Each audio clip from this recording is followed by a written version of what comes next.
आज हमारे साथ गेस्ट हमारे घर के फ़र्द ही कहेंगे, गेस्ट तो नहीं कहेंगे, मेहमान भी ना वर्ड यूज़ नहीं होगा, हमारे फैमिली का मेंबर हैं। और चलते हैं इनकी तरफ, पहले इनसे सलाम करते हैं और फिर शो को आगे लेके चलते हैं। अस्सलाम वालेकुम आपा। वालेकुम सलाम। कैसी हैं आप? ठीक है, तबीयत ठीक है? अल्हम्दुलिल्लाह। आपा हर माशाल्लाह से हफ्ते में 2 दिन हमारे साथ होती हैं और नेचुरोपैथ भी कहा जाता है, जो लोग नए देख रहे हैं हमें, नेचुरोपैथ भी कहा जाता है और डॉक्टर भी कहा जाता है, उम्मे राहिल। और हमारे लिए हम अगेन इज़्ज़त देना हमारा काम है और बनती भी है, क्योंकि हम लर्निंग प्रोसीजर में और हमारी टीचर में भी अब एक इजाफा हो गया है कि हम टीचिंग जो है इनसे ले रहे हैं और डेली बेसिस पे कुछ ना कुछ इनसे सीख रहे हैं।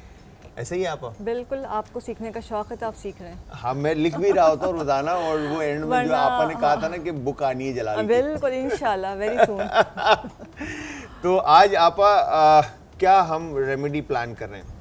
देखो, अब जलाल की बुक आने तो उसके हिसाब से मैं किचन से चीज़ें बता रही होती हूँ ताकि वो चीज़ें मतलब अलग अलग डायरेक्शंस में ना जाए। बिल्कुल। अच्छा, एक्चुअली आज जो है गर्मी जैसे बढ़ती जा रही है, ह्यूमिड वेदर हो गया है बहुत ज़्यादा, तो स्किन ब्राइटनिंग एक बड़ा कॉमन इशू है। बहुत से बच्चे शिकायत करते हैं कि जैसे गर्मी आती है कलर डल हो जाता है, स्किन टैन हो जाती है, रंग बिल्कुल झलस जाता है। उनके लिए स्किन ब्राइटनिंग के लिए और वाइटनिंग के लिए कहना चाहिए, मतलब गोरा होने के लिए, मतलब हाँ, स्किन का रंग मतलब चेंज तो नहीं हो सकता बट ये कि बेटर हो सकता है, बेटर हो जाए तो वो एक निखार लाने के लिए। और दूसरा जो बड़ा मसला है गर्मी के साथ, ऑयली स्किन के साथ दाने निकल आते हैं।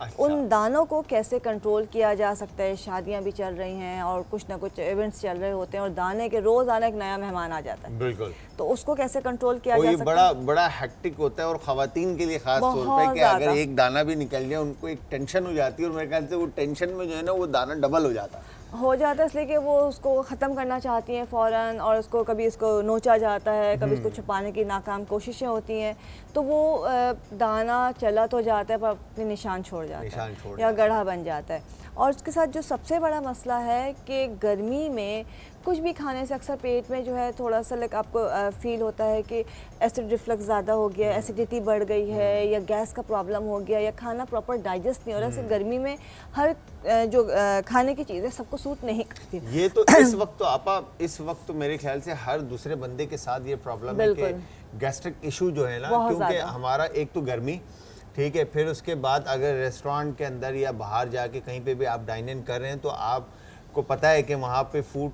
को उस तरह से हाइजीन के हिसाब से प्रॉपरली फॉलो किया नहीं जाता, ठीक है। तो फिर वो खाना ऑब्वियसली जाहिर सी बात है जब आपके पेट में आता है तो वो एक तो बेटाइम आप खा रहे हैं, ठीक है, फिर क्वालिटी ऑफ फूड सही नहीं है, फिर ज़्यादा भी खा रहे हैं और फिर उसके बाद जो है ना जाके सो रहे हैं डायरेक्ट, तो फिर वो एसिडिटी और गैस्ट्रिक इशू और ये सारी चीज़ें और होती हैं। गर्मी में हमेशा हल्की ग़िज़ा इस्तेमाल करनी चाहिए, लेकिन हम कहते हैं जो ग़िज़ा चल रही है, शादियों का खाना है या जैसे अब डाइन आउट करने के लिए निकले हैं तो कुछ हैवी ही खाएंगे। बिल्कुल। और जो सबसे बड़ी अभी आपने एक रेस्टोरेंट्स की बात की, तो यहाँ पे मैं हमेशा ही कहती हूँ, दोबारा कहूँगी और इसकी ताकीद करूँगी कि देखिए आप भी अक्सर होता है कि मोस्टली जगहों पे प्याज काट के रख दी जाती है। बिल्कुल। कभी भी बाहर की प्याज ना खाएं, इसलिए कि जो प्याज अभी भी अगर हम प्याज को काट के रख देंगे तो 1 घंटे के बाद वो खाने के काबिल नहीं होगी, इसलिए कि जितने सराउंडिंग में जर्म्स और वायरसेस हैं वो सारे एब्जॉर्ब कर लेंगे। कि प्याज जो है एंटी बैक्टीरियल एंटी वायरस है, तो वो सारा जितना बैक्टीरिया और जितना वायरस सराउंडिंग में होगा, एयर में होगा, वो सारा उसके अंदर चला जाएगा। अगर आप खुली हुई प्याज जो कि सुबह से कटना शुरू होती है और शाम तक ढेरियों लगा हुआ होता है, चाहे वो बन कबाब वाले हों चाहे गोभी हो, तो वो उसको फ्रेश तो काट के रखेंगे नहीं। इवन कि आपने देखा होगा कि जो बहुत सारे ऐसे ढाबा रेस्टोरेंट्स है, मैं नाम नहीं लूँगा किसी भी ब्रांड का, बिकॉज कि आप वहाँ जाते हैं तो उसके बाहर जो है ना एक सैलेड का स्टेशन लगा हुआ होता है बंदा, और वहाँ पे काट के ना वो जमा कर रहा होता है, ठीक है। अब उसका वो बिके तो बिके, नहीं तो वो उधर पड़ा रहेगा। और मुझे अक्सर आते जाते गुजरते हुए नजर पड़ती है कि प्याज कट रहा है, मैंने कहा यार ये सुबह से प्याज काट रहे हैं, शाम को जो आएगा जाएगा, लेकिन प्याज सुबह से दोपहर से कटना शुरू हो जाती है, तो वो प्याज जहर है। इस इवन के आपका जितना भी वेजिटेबल हो जो कटी हुई बाहर रखी हुई हो तो वो वैसे ही जहर है। बिल्कुल है। लेकिन देखिए प्याज की हम खास बात क्यों करते हैं कि हम कहते हैं कि रात को सोते वक्त एक छोटा प्याज का टुकड़ा कमरे में रख लीजिए, आपके पास मच्छर नहीं आएगा, मक्खी नहीं आएगी, कोई कीड़ा मकोड़ा नहीं। क्या बात है। आप एक कॉलर है, उनसे बात करते हैं और इसी बात को ना हम कंटिन्यू करेंगे जो आपने किया। अस्सलाम वालेकुम जी। अस्सलाम वालेकुम। वालेकुम अस्सलाम जी मेरी बहन, कौन है हमारे ठीक है साथ? आप? मैं बिल्कुल ठीक ठाक। जी ओ मैं रही साहिबा से बात करनी जी। अस्सलाम वालेकुम। वालेकुम सलाम जी, कैसी हैं आप? शुक्र है अल्लाह पाक का, ठीक ठाक। जी मैंने बात पूछनी थी आपसे। जी बोले? मेरे मैदे का मसला है, मेरे मैदे में अल्सर भी है और साथ में जरासीम है मैदे में। ठीक है। तो ये कुछ बता दें, बहुत दवाइयाँ खाई हैं, दवाइयाँ खाने से और ज्यादा तकलीफ होती है। ऐसा ही है। ठीक है, ठीक है, मैं ठीक है आपको मेरी बता बहन, आप स्क्रीन के सामने आ जाएं। आपको अभी जो डॉक्टर हैं वो बता देती हैं। आपा ये जो मैदे की बीमारी है, मुझे ऐसा लगता है कि कराची में ख़ास तौर पे, ठीक है, अगर पंजाब की तो मैं बात नहीं करूँगा, ना नॉर्थ की बात करूँगा, बट कराची के अंदर सिंध में बहुत ज़्यादा है, क्योंकि हमारे पानी का मसला है, पानी का मसला है। ठीक है, फिर दूसरा हमारी ग़िज़ा का मसला है, ठीक है, फिर पोल्यूशन इतना है, ठीक है, फिर उसके बाद हमारी timing, workload, tension, pressure, stress बहुत ज़्यादा है, तो जिसकी वजह से मेरे ख्याल से हमारा मेटाबॉलिज्म जो है, मैदा जो है वो हमेशा डिस्टर्ब रहता है। सही, ऐसा ही है। बिल्कुल कुछ ऐसा ही है। जहाँ तक बैक्टीरिया की बात है तो उसमें तमाम चीज़ें शामिल होती हैं। स्ट्रेस में अल्सर थोड़ा सा इफ़ेक्ट होता है, बट अल्सर का मेन जो ताल्लुक है बॉडी स्टमक जो है एसिड मतलब पैदा कर रहा है, और वो इसलिए कि आपका खाना डाइजेस्ट हो जाए। अब होता क्या है कि हमें खाने के, हम कहते तो हैं कि भाई पता है खाना 2 वक्त का है, 3 वक्त का है, लेकिन खाने के आदाब है, हर चीज़ हमें सिखाई गई है। खाने के दौरान कितना वक्फा है, अगर आपका एसिड ज़्यादा बन रहा है और खाना उसको प्रॉपर डाइजेस्ट के लिए नहीं मिल रहा है तो वो आपकी बॉडी के अंदर बढ़ता चला जाएगा, और वो ज़्यादा बढ़ते बढ़ते ही जो है वो मैदे में ज़ख्म हो जाता है, वही जो है आपको ज़ख्म कर देता है। दूसरी चीज़ आपके मसाले, स्पाइसेस बहुत ज़्यादा, तीखा खाना बहुत ज़्यादा, जो कि जिसे कहते हैं ना कि बर्निंग वाली कैफियत पैदा होती है, तो वो एक ज़ख्म बना देता है। मतलब अगर ज़्यादा मिर्चों वाला खाना, ये मैंने कहीं पढ़ा भी था और कहा गया कि टेंशन और प्रेशर, स्पाइसी, हाँ बिल्कुल, टेंशन और प्रेशर जो है एंजाइटी का जो सबसे बड़ा क्या कहते हैं दोस्त है, वो स्पाइसेस हैं, जो लाल कुटी हुई मिर्च या काइंड पेपर कह लें, तो वो आपको उस चीज़ को, एंजाइटी को बढ़ाता है। आप खाते एकदम से आपको फील होती है कि बर्निंग, आपको बर्फ भी आ रही है, तो आपको एक जलन सी फील होती है। तो अल्सर, जैसे खैर जो रीज़न कुछ भी हो, अगर आपको अल्सर है, बैक्टीरिया, तो पहली बात अल्सर का जो तिब नबवी का इलाज है और बहुत ही सादा इलाज है, हम उस पर फोकस ही नहीं करते, वो है जैतून और जौ। जैतून और जौ, जैतून का तेल इस्तेमाल करना है, लेकिन जैतून का तेल पकाया नहीं जाता है। आप जो भी खाना खा रहे हैं, बना रहे हैं, आपने आखिर में ऐड करना है, उसको बहुत ज़्यादा पकाना, भूनना नहीं है। आपका नाश्ता जौ का दलिया होना चाहिए, उसमें जैतून का तेल डालिए, चाहे मीठा बनाएं चाहे नमकीन बनाएं, वो आपने इस्तेमाल करना है। अल्सर के पेशेंट को खाना थोड़े थोड़े वक्फे से खाना चाहिए। फाइबर वाला फूड उनको ज़्यादा इस्तेमाल करना चाहिए। जैसे अभी जो सीज़न है उसमें ठंडी सब्जियां मौजूद हैं, उन सब्जियों का इस्तेमाल, टिंडे है, तोरी है, लौकी है, ककड़ी है, इनका इस्तेमाल ज़्यादा करना चाहिए, बहुत ज़्यादा फ़ायदा देते हैं। अब आप ये देखें आपा के लास्ट मैंने देखा इवन कि मुझे भी, मेरा भी मैदे का इशू था, तो मुझे भी डॉक्टर ने फाइबर की मेडिसिन टेबलेट दी। तो अगेन अब फाइबर की मेडिसिन लेने का आपके पास टाइम है, मगर फाइबर वेजिटेबल और फ्रूट से लेने का टाइम नहीं है। और फिर सबसे बड़ी बात, जिनको एसिड रिफ्लक्स, एसिडिटी बहुत ज़्यादा होती है, हम उसके लिए बहुत ज़्यादा मेडिसिन खाते हैं, वो एक मेडिसिन, एक एसिड को ख़त्म करने के साथ 4 बीमारियों को बढ़ा देती है। सिंपल एसिड को न्यूट्रलाइज करने का जो सबसे आसान दुनिया का तरीका है वो है बेकिंग पाउडर, बेकिंग सोडा। आपने 1/4 चमचा बेकिंग पाउडर लेना है, बाइकार्बोनेट सोडा जो होता है, और उसको 1 गिलास पानी में डाल के मिक्स करके आपने पी लेना है। दिन में कभी भी पी लें। जिनको बहुत एसिडिटी रहती है, आप एक दफ़ा ट्राई कीजिए, तो वो आपका एसिड जो है न्यूट्रलाइज हो जाएगा, आपको नुकसान नहीं पहुंचाएगा। क्या बात है। आप एक कॉलर है, उनसे भी बात करते हैं। अस्सलाम वालेकुम जी। वालेकुम सलाम, कैसे हैं भाई? मैं बिल्कुल ठीक ठाक मेरी बहन, आप कैसी हैं? ठीक हैं? अल्लाह का शुक्र है जी मेरी मुझे बहन। ये राहिल साहिबा से बात करनी जी जी जी जी बोलिए। जी डॉक्टर साहिबा, मेरा मसला ये है कि मैं चाहे कुछ भी खा लूं, कुछ भी इस्तेमाल करूं, मैं कभी मोटी नहीं होती, मुझे मोटा होना है। अच्छा, लोग कहेंगे क्या बात कर दिया आपने। 90% कहते हैं पतला होना है, लेकिन मोटा होना भी इसी के बैलेंस नहीं, मुझे मोटा होना है, चाहे मैं कुछ भी इस्तेमाल करूं, चावल भी इस्तेमाल करूं, कुछ भी इस्तेमाल करूं, मैं मोटी नहीं होती हूँ। मेरी उम्र है तकरीबन 35 साल। 35 साल, हेल्दी होना है। और मैरिड हैं आप? जी, शादी हुई है आपकी? शादीशुदा हैं आप? जी जी, मैं मैरिड हूँ, मेरे माशाल्लाह 2 बच्चे हैं। ठीक है, मैं भी बता देती हूँ आपको। माशाल्लाह, ठीक है मेरी बहन जी। आप ये बड़ा एक नया मतलब नहीं, बड़े आते हैं जब हम वेट लॉस की बात करते हैं या कोई चीज़ बताते हैं तो 2-4 सवाल ऐसे आते हैं कि जी वज़न बढ़ाना भी है। अच्छा, वज़न बढ़ाना लोग अजीब से होते हैं कि भाई वज़न क्या बढ़ाना। हेल्दी बॉडी होना बहुत ज़रूरी है, ना मोटा ना पतला, एक हेल्दी बैलेंस जिसके अंदर बॉडी होना बहुत ज़रूरी है। वज़न बढ़ाने का या वज़न को एक मुनासिब एज के हाइट के हिसाब से आपकी बॉडी का होना बहुत ज़रूरी है। उसके लिए आसान तरीन नुस्खा है खीरे का और खजूर का शेक। खीरे का और खजूर का शेक। खजूर का शेक, क्या और बात ये भी तिब्बे नबवी का नुस्खा है। और इसमें आसान सा हल ये है कि तकरीबन आधा स्लाइस आपने मतलब आधा खीरा आपने ले लिया है और उसके बारीक बारीक टुकड़े पीसेस करके और उसमें 2 से 3 खजूरें आपने ऐड करनी। 1 गिलास आपने दूध का लेना है, ब्लेंडर में डालना है, उसको खूब अच्छी तरह से मिक्स करना है, मतलब ब्लेंड करना है। आपका ये शेक बन जाएगा। इसमें शहद डालना है आपने, चीनी नहीं डालेंगे, शुगर का इंटेक नहीं हाँ, रखना। शहद इस्तेमाल करेंगे सुबह 11 बजे, इसलिए कि थोड़ा खाली पेट होना ज़रूरी है, बहुत हैवी होता है ये। और 11 बजे 12 बजे या शाम जो इस वक्त का टाइम है, इस वक्त आप 1 गिलास पीना शुरू कर दीजिए। मगर मैं ये कहूँगा मेरी बहन कि आप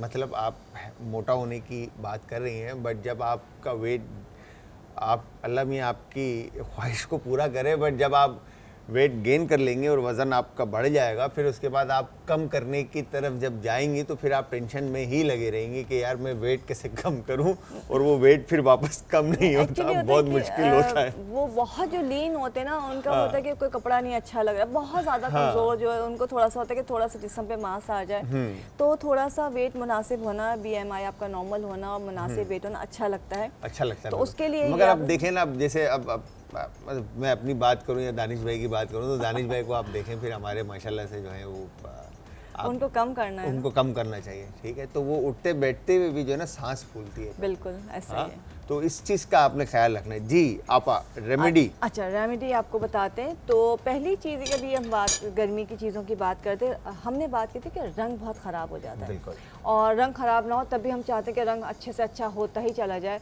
लेकिन जो जीन्स में है वो तो है, बट ये कि हम उसको बेटर कर सकते हैं। ये मेरे पास मैं साबुत इसलिए रखा है ताकि आपको समझाया जा सके। ये आलू है। अच्छा, आलू का आप जूस भी ले सकते हैं, आलू का आप क्रश भी कर सकते हैं, वाइटनिंग के लिए बहुत इफेक्टिव चीज़ है। बट आलू की शर्त ये होती है कि हमेशा फ्रेश दिया जाए, इसलिए कि अगर इसका पहले भी बताया कि काला हो जाएगा तो वो आपको रिजल्ट नहीं देगा। इसके अंदर ये हमने किकम्बर, इसका भी आपने पेस्ट या जूस लेना है, ठीक है, ठीक है। ये 2 चीज़ें हो गई। अगर दोनों का पेस्ट हो तो बिल्कुल दोनों का पेस्ट आपने करके इसमें फुल क्रीम मिल्क, आपने इसको फुल क्रीम मिल्क ऐड कर लेना है, ये आपकी क्रीम सी बन जाएगी, ठीक है।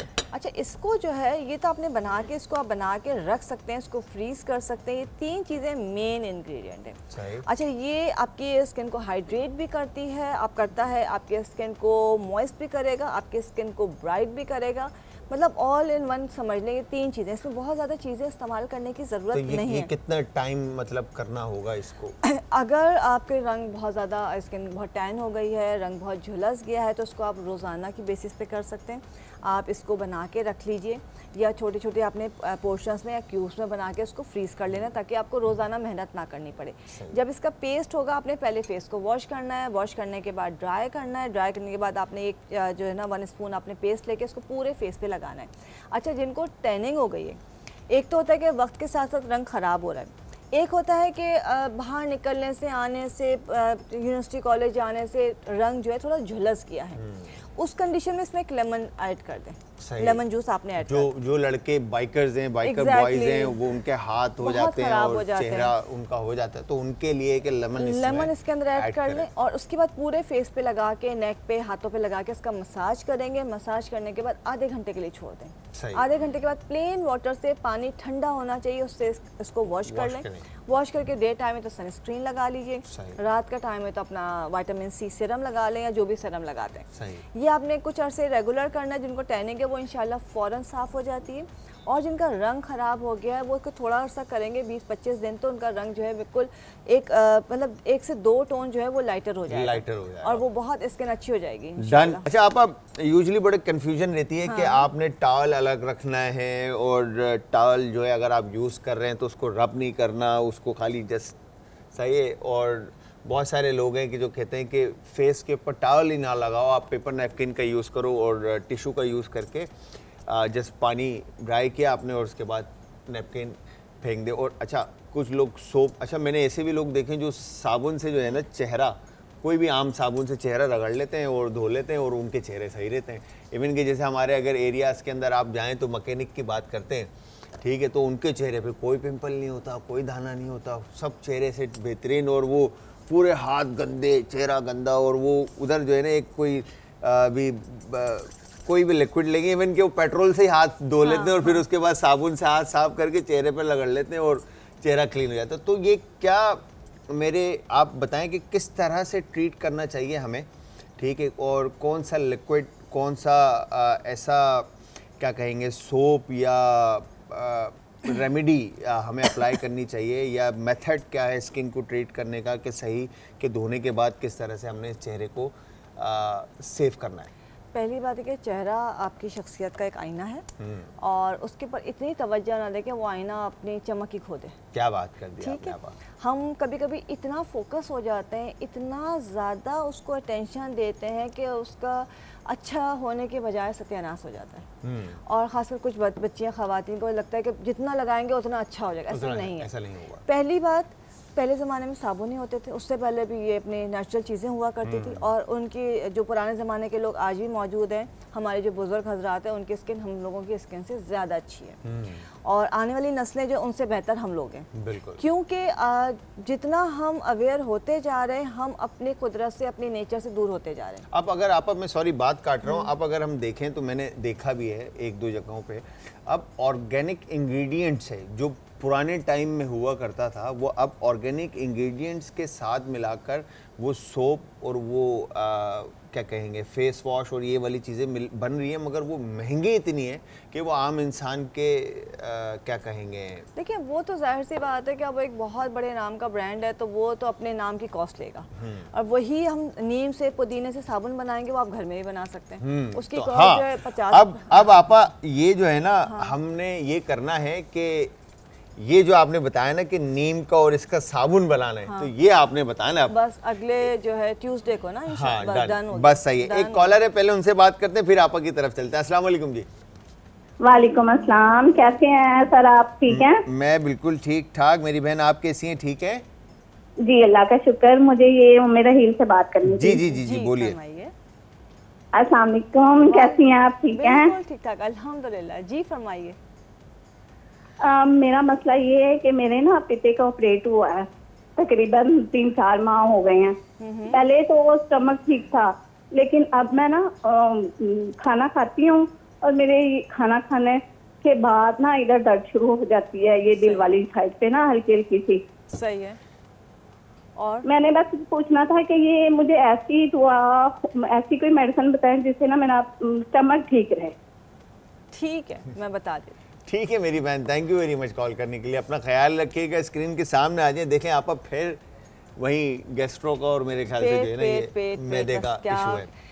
पेट को सही करने का जो सबके लिए बता रही, दुनिया का सबसे आसान तरीका और अब सबसे सेफेस्ट, कि पेट को उसके बोझ से ज़्यादा उसके ऊपर मतलब बोझ ना डालें, और वो ये है कि जितनी उसकी गुंजाइश अल्लाह ने रखी है, खाना आपने हल्का कम गज़ा खाना। इनका ऑपरेशन हुआ है पित्ते का, इनको चिकनी चीज़ें इस्तेमाल नहीं करनी है, बहुत ज़्यादा लिक्विड का इस्तेमाल ज़्यादा करना है, और अभी 3-4 महीने हुए हैं तो बहुत ज़्यादा सॉलिड फूड पे ना जाए, सेमी सॉलिड पे रहे। ठंडी सब्जियां हैं, उबली हुई चीज़ें हैं, या मतलब पतली चीज़ें, नरम ग़िज़ा वो इस्तेमाल करें। नरम ग़िज़ा तो वैसे मेटाबॉलिज्म के लिए आपके बहुत अच्छा होता है कि वो हजम जल्दी हो जाती है। उसके अलावा जो है, जो कि हमेशा ही जिक्र होता है कि पुदीने का, सौंफ का और अदरक का कहवा ज़रूर पीना शुरू कर दें लाजमी खाने के बाद, ताकि आपके मैदे के ऊपर जो है वज़न ना आए, बोझ ना आए, और जो भी आप खाना खा रहे हैं वो प्रॉपर डाइजेस्ट हो जाए।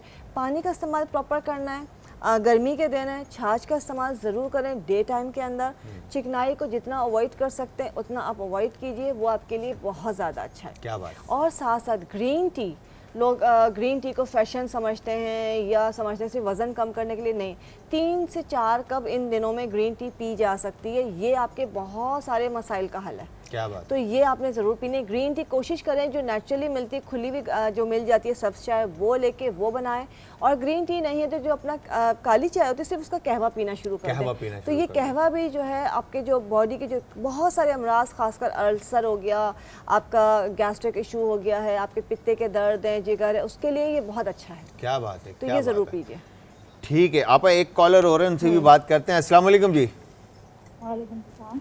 मैं दिल्ली से बोल रही हूँ। तो मैंने पूछना ये था, मेरा बेटा है वो ना 8-9 मेरी बहन थोड़ा सा तेज कहिएगा प्लीज। मेरा बेटा है वो 9 महीने का है ना जी जी। तो लेकिन वो जब भी दूध पीता है ना, गाय का दूध पीता है, तो वो मोशन कर देता है, पेशाब कर देता है जब भी पीता है, मतलब दिन में कोई 7-8-6 दफा इतने में कर देता है। तो इसका क्या हल है, या कैसे दूध बनाया जाए, या क्या किया जाए? ओके ठीक है, मैं बता। ठीक है मेरी बहन, स्क्रीन के सामने आ जाए, आप बता रही हैं जी। आप देखिए अभी तो 9 मंथ्स का है वो बच्चा, इट मीन्स वो बहुत छोटा बच्चा है और अभी से वो गाय का दूध है। तो मुझे इसका तो खैर आइडिया नहीं कब से शुरू किया है। आपने उनके डॉक्टर से पहले कंसल्ट किया था कि नहीं किया था? बच्चे को जब भी टॉप फीट पे लेके आते हैं तो थोड़ा थोड़ा करके स्टार्ट किया जाता है, उसमें थोड़ा पानी मिलाया जाता है, उसको डाइल्यूट किया जाता है, इससे गाय का दूध हैवी होता है। और अगर बच्चे को दूध देना ही है तो सबसे पहले बकरी का दूध होता है, फिर गाय का होता है और फिर भैंस का दूध होता है। अब गाय का दूध हो सकता है, आप भैंस के दूध तो कह रहे हैं वो वैसे ही बड़ों को डाइजेस्ट नहीं होता, तो बच्चा तो फिर बहुत छोटा सा है, तो उसको डाइल्यूट करके दीजिए। 9 मंथ्स का बच्चा है तो कोशिश कीजिए बकरी का दूध दें, वो ज़्यादा उसके लिए अच्छा है, बट वो भी शुरू में आपने उसको डाइल्यूट करके देना है। बट ये कि अगर उसको फौरी तौर पे मोशन हो रहा है, वो डाइजेस्ट नहीं कर पा रहा है, तो उसके जो भी बच्चों के जो डॉक्टर है उनको दिखा के एक दफ़ा कंसल्ट कर लीजिए कि वो पैदाइश के बाद से कौन सा दूध पी रहा था बच्चा। अच्छा, इसमें मतलब यही है कि अगर मैं ये सजेस्ट करूंगा कि अगर आपा ने जिस तरह से बताया कि गाय का या भैंस के दूध की तरफ जाने से बेहतर है कि आप बकरी के दूध की तरफ जाएं और डाइल्यूट मतलब मिक्स कर लें उसको अच्छी तरह से पानी के साथ और फिर उसको पिलाएं। बिल्कुल, लेकिन डॉक्टर से ज़रूर मशवरा करें। ये ना सोचें कि भाई दूध तो पी रहा है, मोशन कर दिया तो क्या हुआ। 3 से 4 से ज़्यादा अगर उसको मोशन हो रहा है तो ये भी उसकी सेहत के लिए मुनासिब है। और फिर मतलब पेट के ऊपर उसके आप सोचें कि बच्चा, उसको तकलीफ हो रही होगी, क्रैम्प्स पड़ रहे होंगे, बच्चा अगर बता नहीं पा रहा लेकिन उसका आपने ख्याल रखना है, उसकी सेहत के लिए अच्छा नहीं है, तो आपने ज़रूर डॉक्टर से कंसल्ट करना है। बिल्कुल बिल्कुल जी आपा। अच्छा जी, दूसरी चीज़ जो है गर्मी में जो बहुत कॉमन इशू है और वो है एक्ने का। दाने हो जाते हैं और दानों को किस तरह से आप ठीक किया जाए, उसका बहुत आसान सा है। हरा धनिया हमारे पास है, इसको आपने पीस के जैसे चटनी बनाते हैं या क्रश करके इसका पानी जूस निकाल लेना है और उसमें 1 चुटकी जायफल की ऐड करना है। इसका पाउडर आपको घर में, आपको हर घर में जायफल मौजूद होती है, सिर्फ 1 चुटकी आपने इसमें मिक्स करके जिनके भी दाने, अच्छा वो दाने कोई से भी हो, चाहे पीप वाले हो, कोरिएंडर का पेस्ट बना लेना है, पेस्ट बना लें, जूस निकाल लें, पेस्ट बना लें और उसमें मिला के आप रख लें, फ्रिज में रख लें और ये दानों के ऊपर लगाना शुरू कर दें। अगर वो दाने जिस कहते हैं सिस्टिक एक्नी है, अंदर से गुठली बनी हुई है या पस हो रहा है उसके अंदर, या रेड दाना है या गर्मी की वजह से, हर सूरत में आपको फ़ायदा पहुंचाएगा। इसलिए कि धनिया जो है ठंडा होता है, इसका कूलिंग इफेक्ट है, तो जैसे आप लगाएंगे उसकी इन्फ्लेमेशन कम हो जाएगी और फौरी तौर पे उसका मवाद जो है वो सूख जाएगा और दाना बैठ जाएगा, उसको फिर निशान भी नहीं रहेगा। क्या बात है। तो ये आपने लाजमी करना है। दूसरी चीज़, हम पुदीना तो बहुत इस्तेमाल करते हैं, बड़ी बात करते हैं, लेकिन ये धनिया जो है गर्मी का एक तरह से तोड़े धनिया का जूस निकाल के, जिनको बहुत ज़्यादा खाने के बाद पेट में दर्द होता है या खाना डाइजेस्ट नहीं होता है, या अभी हम बात करते हैं कि वही पेट का ख़राब होना, एसिड का होना, तो इसका जूस निकाल के जैसे 1 स्पून चाय का 1 चमचा जूस निकाल के आधे कप दूध के अंदर या आधे कप पानी के अंदर, दूध में डाल रहे हैं तो बहुत अच्छा है, फ्रेश मिल्क, और इसको आप ठंडा करके पी लीजिए। क्या बात। फ़ौरन आपके जो एक बर्निंग आपको फील हो रहा है या पेट में दर्द हो रहा है या खाना आपको फील हो रहा है खाना हजम नहीं हुआ है, एक अजीब सी बेचैनी हो जाती है, ये उसको फौरी तौर पे जो ना पेट की तासीर ठंडी, मिंट से ज़्यादा ठंडी है, बिल्कुल ज़्यादा ठंडी, और ये बिल्कुल कूलिंग इफेक्ट इसका जो है ऐसा आप देखेंगे। सूखा धनिया हम हाई बीपी के लिए इस्तेमाल करवाते हैं, चक्कर आने के लिए इस्तेमाल करवाते हैं, तो हरे धनिया का पानी जो है, जूस जो है, आप दूध में या पानी में मिला के, थोड़ा सा पानी में मिला के पी लीजिए। दिन के टाइम पीजिए, मगरिब से पहले पी के देखें तो इंशाल्लाह पेट में एकदम फील होता है कि बर्निंग हो रही है, खाना खाने के बाद एक जलन सी हो रही है, वो फौरी तौर पे ठंडा कवर करेगा। बिल्कुल ठीक है आपा, क्या बात है आपा। ये भी एक बिल्कुल इंग्रेडिएंट रखा है। अलसी है, अलसी की हम बहुत बातें करते हैं, लोगों को अलसी के बारे में बहुत इतना पता है कि हर घर में अलसी मौजूद है और अलसी नॉर्मली जो है हम देते हैं पीसीओएस के लिए देते हैं कि जी आपने पीसीओएस के लिए खाना है, एंटी एजिंग के लिए देते हैं, ओमेगा 3 6 फैटी एसिड्स इसके अंदर मौजूद हैं। लेकिन अगर रात को आधा चमचा अलसी चबा के खा ली जाए तो आपको पेट में दर्द नहीं होगा, आपका खाना डाइजेस्ट हो जाएगा, आपको गैस्ट्रिक प्रॉब्लम नहीं होगा। क्या बात है। तो ये आपने ज़रूर खाना है। क्या बात है, ये बड़ी सिंपल सी और आसान सी रेमेडीज़ थी। बट अच्छा, यहाँ पे मैं आप लोगों को बताता चलूँ कि जिस तरह से कोरिएंडर और मिंट के बारे में, धनिया और पुदीना के बारे में आपा ने बताया, तो मैं एक बात और आप लोगों को बता दूं कि एक हमारे पास हर्ब्स में एक बल्कि 2 हर्ब्स और मौजूद हैं। एक सोया जिसको दिल बोलते हैं, जो इजीली मिल जाता है सब्ज़ी वालों के पास, और दूसरा न्याज़बू के पत्ते, तुलसी के पत्ते।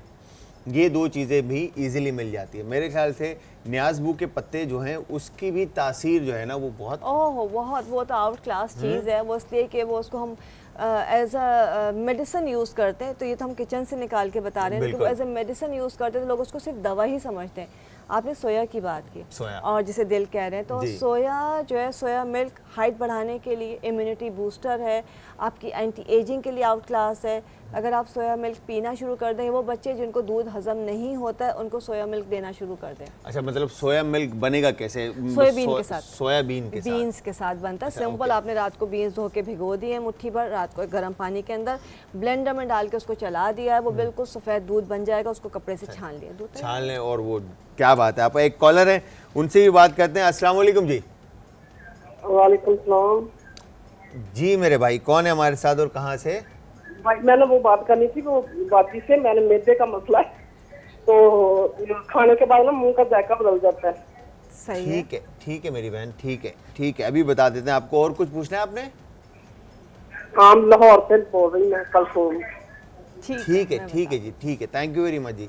जी आप खाने के बाद मुंह का जायका चेंज हो जाता है, खाना आप प्रॉपर दें। देखिए, अच्छा, दूसरी चीज़ ये कि खाना जो है, इतनी सारी चीज़ें हमने बताई हैं, उनमें से आप कुछ भी इस्तेमाल कर सकते हैं, लेकिन कोशिश कीजिए कि खाने के दौरान बहुत ज़्यादा पानी नहीं पिया जाए, और खाने के बाद तो बिल्कुल भी नहीं पिया जाए। खाने से पहले पी ले जाए, और दरमियान में थोड़ा सा, बिल्कुल। मौला अली का कॉल भी है कि खाने से पहले आपने पी लिया तो पानी सोना है, बीच में पी लिया तो चांदी है, आखिर में पी लिया तो मट्टी है। क्यों कहते हैं ये? क्योंकि वो मेरे ख्याल से मेटाबॉलिज्म, हजम का एक एक्चुअली बिल्कुल ऐसे, जब वो हिकमत की बातें हैं कि जब हम खाने के दौरान पानी पीते हैं और एसिड बन रहा होता है, वो खाना डाइजेस्ट करने के लिए बन रहा होता है, पानी जाके उस एसिड को बुझा देता है, सप्रेस कर देता है, जिसकी वजह से वो उसका प्रोसेस स्लो हो जाता है। तभी जो है वो आपका कॉलोन में जाके जो है, किसी को कॉन्स्टिपेशन हो रही है, या किसी का डाइजेस्ट नहीं हो रहा है, किसी का प्रॉपर जैसे बेल्चिंग हो रही है या बदहजमी हो रही है, तमाम चीज़ें लोगों को शुरू हो जाती हैं। तो तभी खाने के दौरान बहुत ज़्यादा पानी का इस्तेमाल मना किया गया है। या पीना है तो गर्म पानी पिया जाए, या कहवा जो होता है वो पिया जाए खाने के बाद। इन्होंने कहा तो इनको एक तो खाने में अदरक का इस्तेमाल करना चाहिए, और खाने के साथ थोड़ा सा कहवा नींबू के छिलके का बना लें।